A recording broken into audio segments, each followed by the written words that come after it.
Well, today on the channel we have got a lot of Appalachian Trail information coming at you. We got successes on the trail, got failures on the trail, or things that just didn't turn out the way the hiker wanted to. Plenty of information about news coming up. We got some information for you as well about registration. So let's go ahead and jump right into it. So hikers out there on the trail, looks like Captain Jack and Bob Ross, they, after a stop in Fontana, they made the smart decision and to not go through the Smokies. So they're going to be skipping around the Smokies and heading on to Hot Springs, and they've actually already made it to Hot Springs. And so that was smart of them because they had gotten some information that hikers had been starting into the Smokies and had to turn back because the drifts were too high. So after watching, learning about the Rafiki who died on the trail up in the White Mountains this past week, and they saw that on my channel, but other people had brought that to them as well, so I'm not taking credit for that. But maybe just a little bit of influence there that they did decide to turn back and or not take the Smokies. So I think that's a smart decision. There are some other folks that have also decided not to do that right now because of the conditions. It's really early in the year for the Smokies, and they have gotten a lot of snow. There are some pretty bad drifts up there. That Newfound Gap is the only road going through there, and it can shut down with a lot of snow or even heavy winds. And when it does, you got no resupply. You're all the way through the park, and you may wind up stuck there in the bathroom for a couple days if you need to get into town. So smart decision on their part. Looking forward to them coming back and doing that. They also decided to split up, and now they're back together. So glad to see that they are back together, and wish them well. They are not updating the channel directly, so I hope I do know that they watch the channel. So good luck to you guys out there. Feel free to update us at any time. I know you've got your social media follower, and that's awesome. Glad to see that. So we got 5 Stack. He has made it to Fontana. And he is getting ready to get into the Smokies. So he's checked with some sources up there and has determined that the conditions are right where he feels like he can get through there. He's going to try to get through there in about 4 days.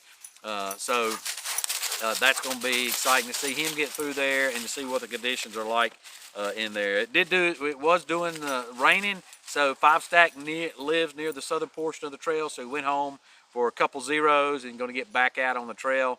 It's kind of hard to get trail legs right off the bat when you come and go from home like that, but hey, hike your own hike, right? And eventually he'll get far enough away where he'll have to develop those trail legs. Interesting enough, looks like he has come across a bear because he sent in these pictures of some bear tracks he saw. So that means that even during this time of year, I know the upcoming week's going to be warm, but the past week has been really cold, and so those bears are not in hibernation, or at least some of them are not. So remember that on your how you're doing your food bags and how you're doing your smelly stuff. And you know, a lot of people, they keep their stuff with them in the shelters or in their tent, so just keep that in mind right now, that don't let the low temperatures and the thought that maybe the bears are out there hibernating and they're not going to come around.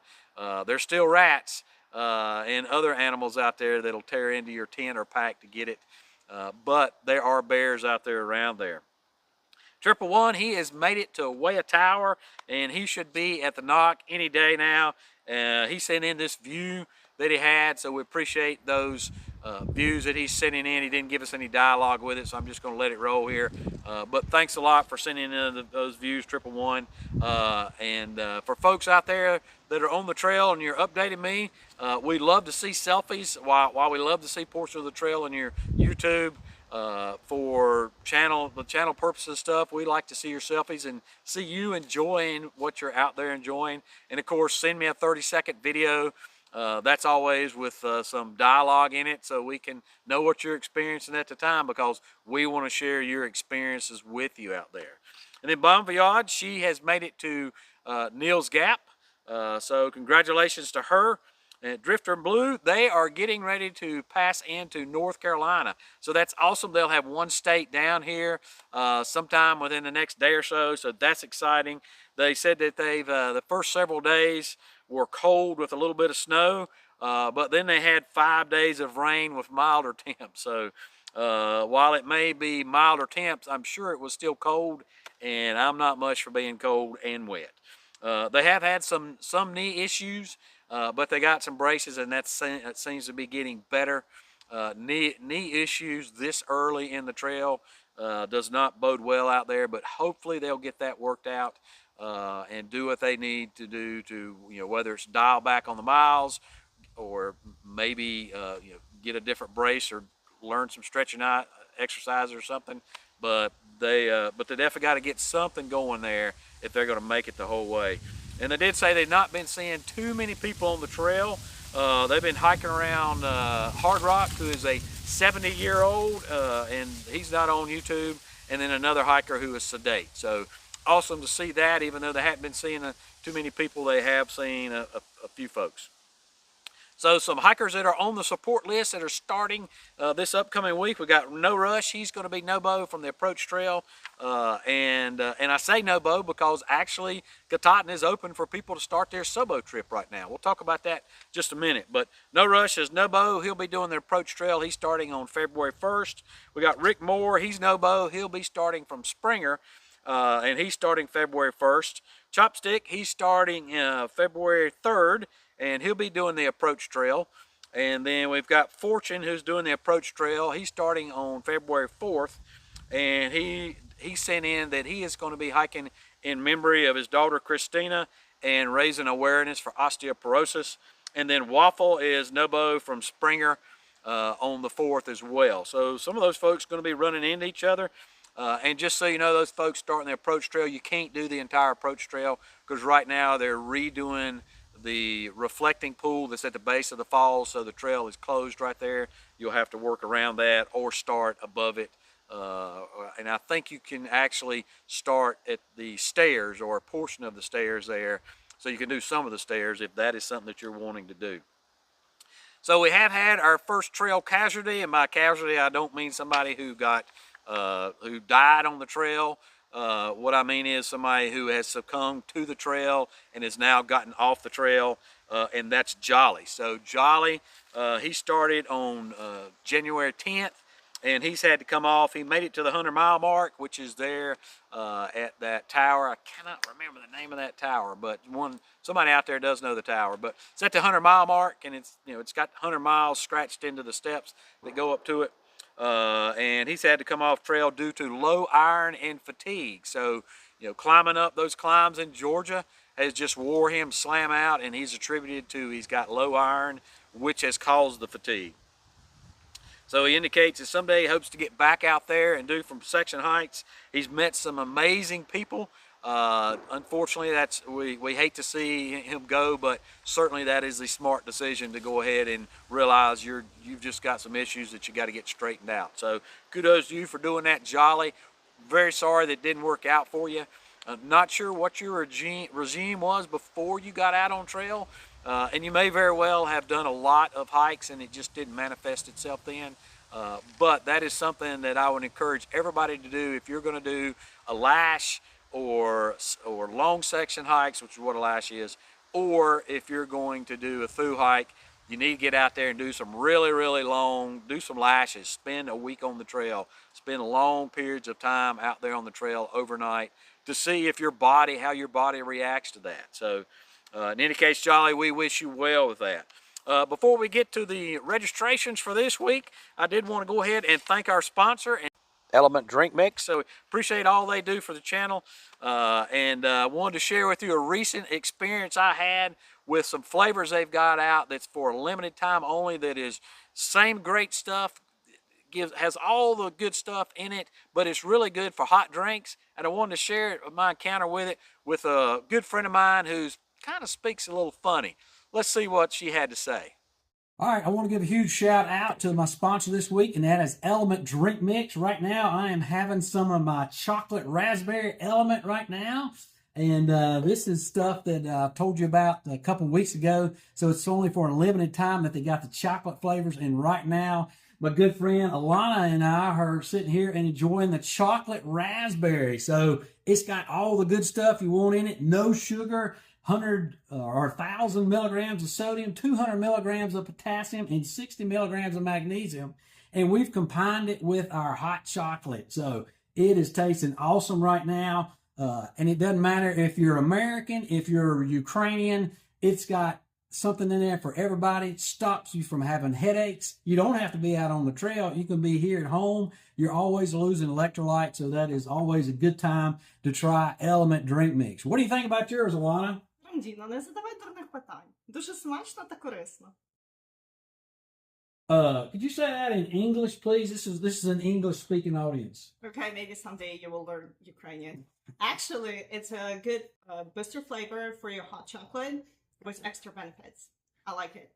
I would have never thought about that. Now, she said something in there, Ramdino, and I'm not sure if it was a good thing or not, but we'll take it for what it's worth. Thanks a lot, Alana. Appreciate you being here with us today, and y'all go out and get you some of this. The best way you can do that is go online, and for a limited time only now, LMNT Drink Mix is given to my folks out there, the folks that subscribe to my channel. They're giving you a special offer. So for a limited time only, you'll be able to, with any order you get, you'll be able to go there and get a special offer of a flavor pack of all the different flavors that they got out there. So go and get yours now. That's drinkelement.com/Ramdino. That's DRINKLMNT.com/Ramdino. Go and get you some. Thanks a lot, Alana. Appreciate that. Enjoyed seeing you while you were here hanging out with us for a couple days there. Folks, I have been drinking some of that LMNT Drink Mix in my coffee, in my hot chocolate, and the salty flavor, it almost makes it taste sweet. So really enjoyed that. So go to the link down below in the description section and go get you some of that, along with that free sample pack that they give you. No matter whether you've been ordering it or you're on a subscription basis with them or your first time, it doesn't matter. You still get that sample pack if you use the link that I have and go and get some of that.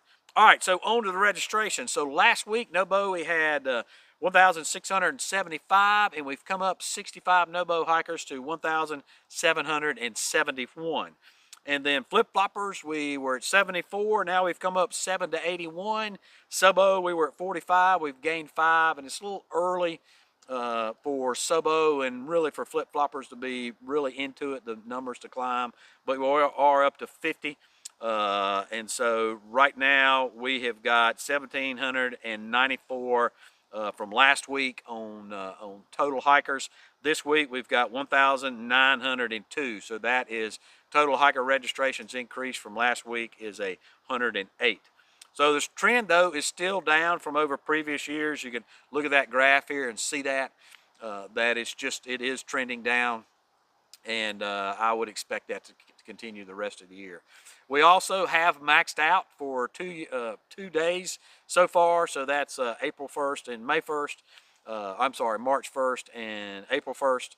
May 1st may be one that we max out for, but just to give you an idea, from 2023, by this time in the season we had maxed out for 3 days, and in 2022 by this time we had maxed out for 8 days. Of course, 2022 and 2021 were both kind of COVID recovery years where pent-up demand really brought a lot of people out there, and that's one reason why the registrations have fallen off so much, because we kind of had a bubble there for 2021, 2022. We do have 2 Subos that are registered to start early, so they're going to be starting in January.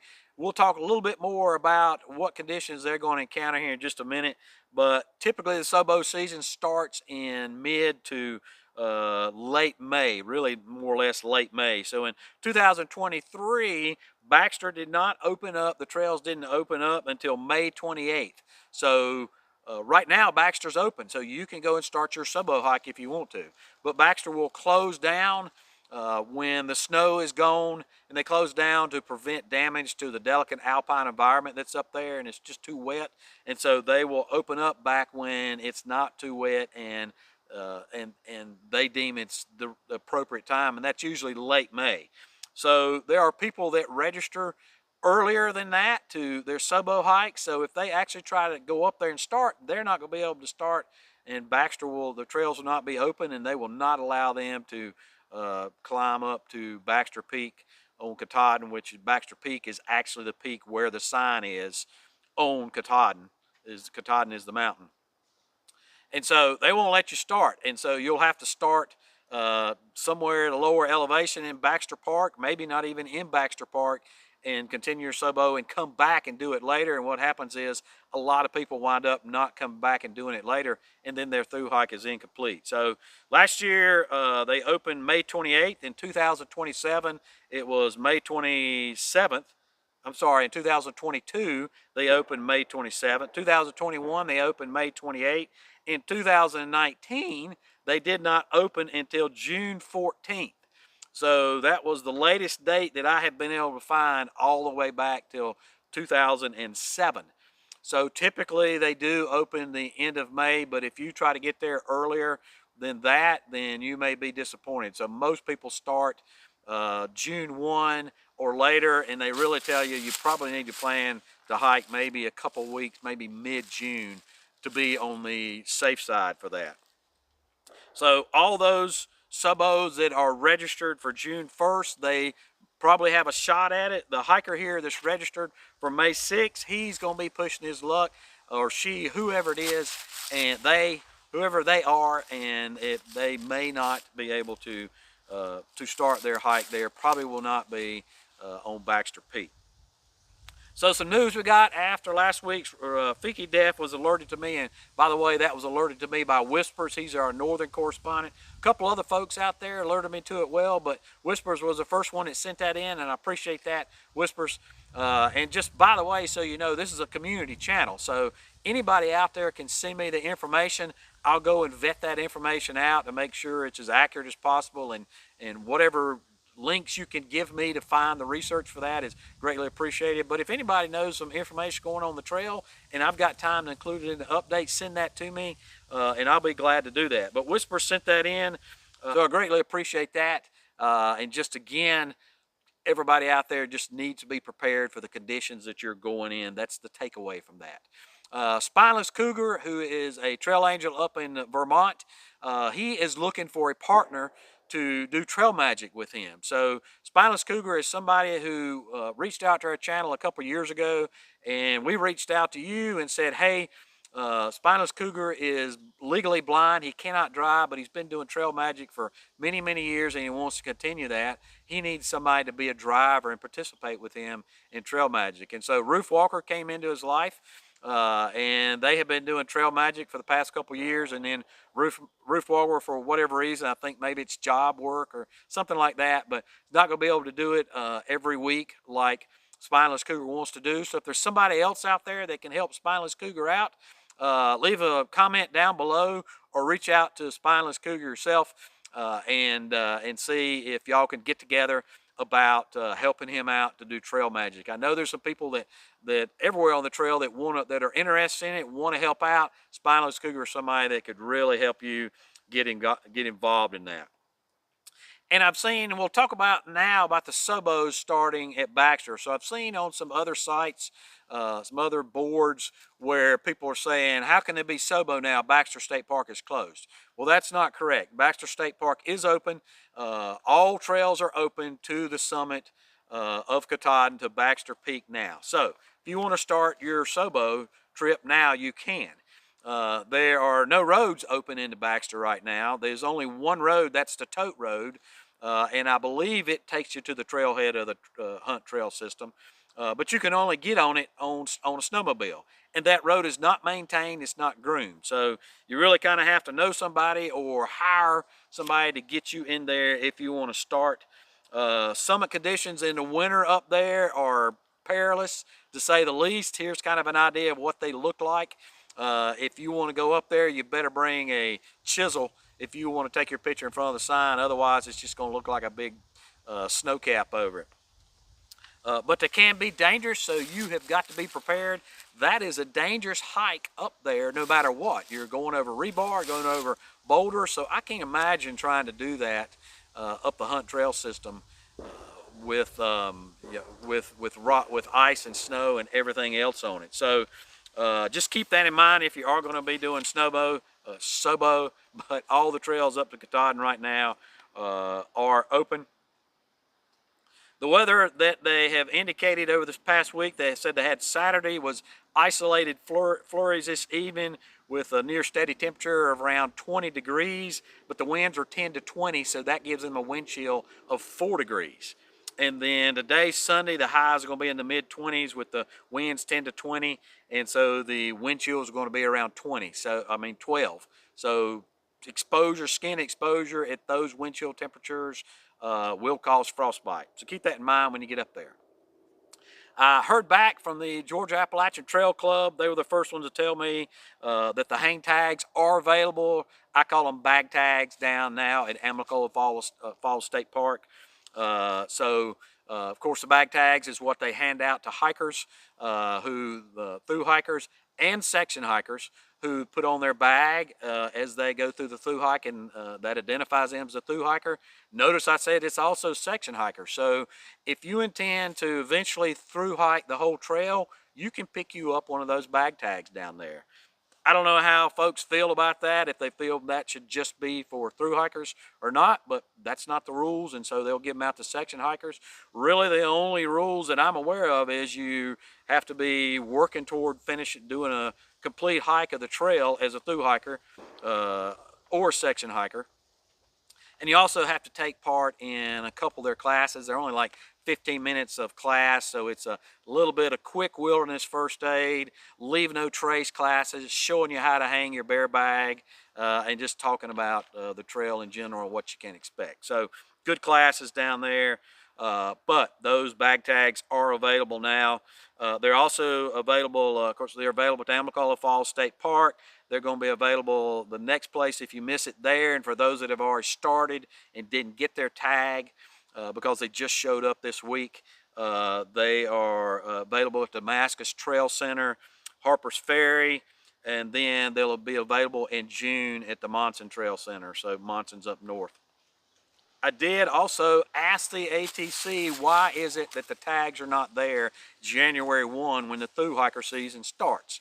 I found that a little disappointing, but they sent me in, and Ann, who is the information person there, sent me in a very viable and a good answer to that. So I will have to back off of that and say she's correct about that. So the issue of why they're not there January 1 is because they don't know what the actual trail mileage is going to be until later in the end of the year. So they have to wait to get the actual trail mileage from the different maintenance clubs that are up and down the trail. The trail miles change every year, so there are reroutes that happen, and so that changes the length of the trail. And so they don't know what those are until the maintenance clubs report them in. Of course, maintenance clubs have a date, but it's really toward the end of the year, probably in December. And then they report those in, and it takes time to get the tags printed and distributed out to the various centers. So that makes a lot of sense, getting him there the end of January 1st. And that was close. I think that's on my property. And I'll be back here in just a minute. Hey, Daisy. Yeah, you're okay. I know, girl. I don't like people shooting in our woods either. Not one bit. Looks like I'm going to have to start bringing a weapon with me when I come in my own woods to do these updates. That's crazy, somebody shooting 100 yards away from me. It sounded like a 22, but anyway, sorry for the interruption. Let's go ahead and get back to what's going on with the Appalachian Trail. So Q&A of the week, I had and I'm not going to mention their name because I don't want anybody flaming them, but they had a question come in from a subscriber or somebody who watches the channel, and they said, watching these through hikers starting in January, as we know, could be met with incredibly diverse and often inclement weather. I'm seeing more and more hikers slack packing standard hostels instead of on the trail, skipping complete sections.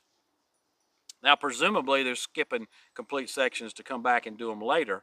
However, I have heard of through hikers, and I've heard this from other through hikers, that they knew of people that skipped and didn't ever go back and finish.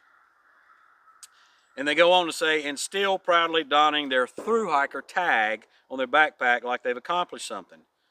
While I never ever wish anyone to put themselves in real danger like the recent White Mountains hiker, I do think a lot of people purposely avoid anything that could be considered difficult or what they perceive as difficult. Am I being too hard on them? I know everyone has to hike their own hike, but dang it, Ramdino, is that really true through hiking? So that was one of the blazes that I left off in one of my videos a while back. I mentioned a bunch of what different blaze colors mean, and you know, of course, the white, the blue, the yellow, the pink. I left off platinum blazing. So there seems to be a lot of people platinum blazing, particularly here as a viewer who has recognized that. And you see more of that during the winter when it's really inclement weather going on. But certainly there does seem to be maybe a little more than I've noticed before, and I don't know if that's just because more and more folks are on social media. But platinum blazing, of course, is an allusion to platinum being very expensive, and people are choosing to go a very expensive route on their hiking or on their through hike. So here's my opinion. My opinion is that, you know, everybody has to hike their own hike. What one person's through hike is different for another through hike. So if I was somebody who never, let's just say worst case or most extreme case, never stayed in a hostel, only went into town for resupply, only stayed on the trail somewhere, versus somebody who went in, you know, every 3 days or something and stayed at a hostel and everything. For me, I would feel like I had done more than them, and I think rightly so. You have done more. Whether or not that means they're not a through hiker or not, I don't know that I would call them not a through hiker. For me, a through hiker is somebody who's hiked every step of the trail. Now, I would say folks that aqua blaze through the Shenandoahs and don't do any of the Shenandoahs, they just, you know, do it on the raft on the river or whatever. Since they haven't hiked all the trail, I don't know that I would consider that a through hike. But people that go in platinum blaze, or people that go in from inclement weather, and we're not talking about dangerous weather that is life-threatening. We're talking about that go in because it's going to be 2 days, 3 days of rain. They don't want to be in it. I can understand that. Ramdino's a fair weather hiker. My way of doing the trail may be different than somebody else's. So for instance, I have thought about doing it with an RV and having trail boss come and, you know, pick me up. Me slack packing sections and being picked up, or you know, by trail boss every couple days or so to go back to the RV. Or I've thought about, okay, having a truck at one end and a truck at the other, and while I may be going no-bow, I'm always hiking so-bow. So I would leave that truck that's on the north end, hike to my other truck, and then leapfrog around that other truck.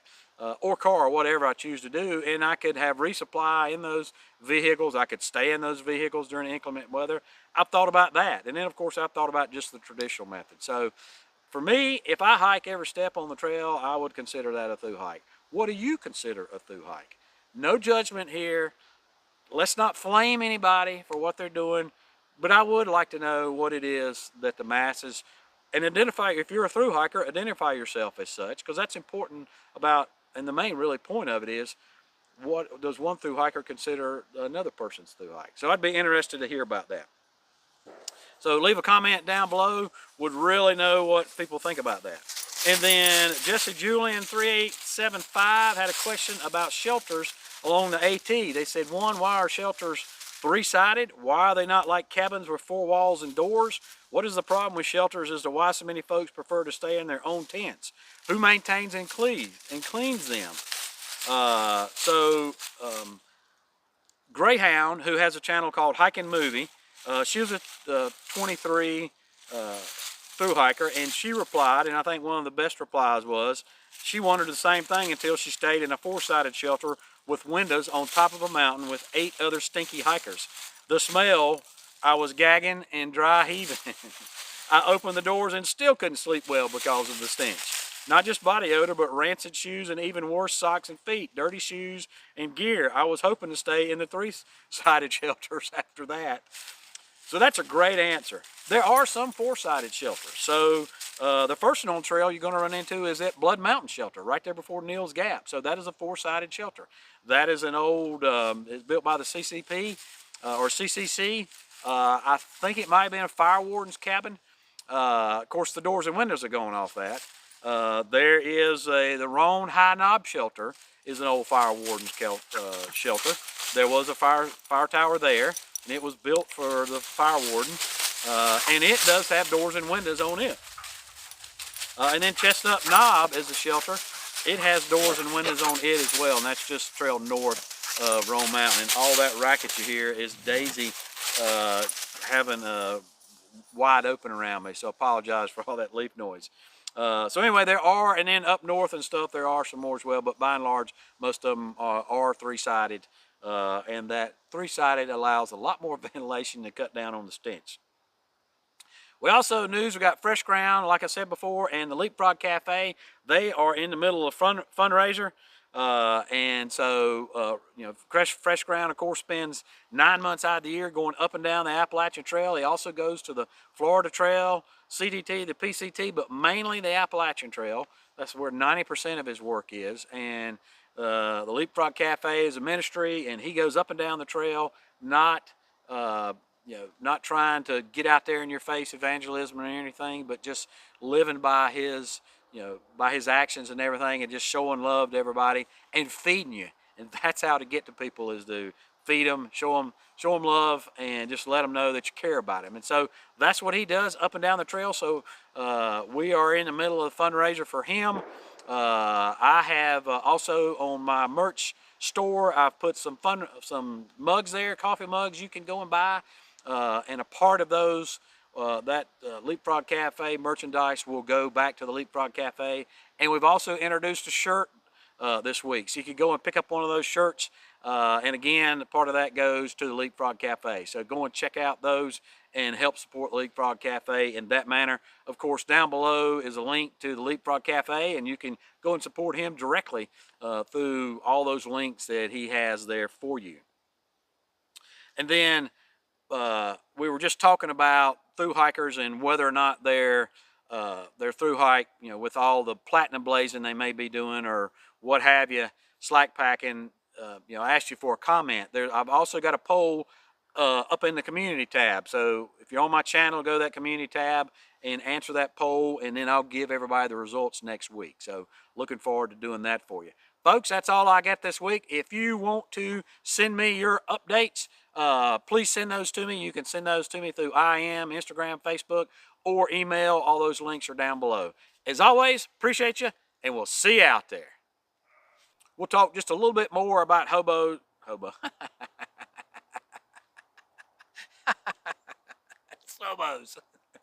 Hobos. Well, I guess everybody on the trails is hobo. Cut.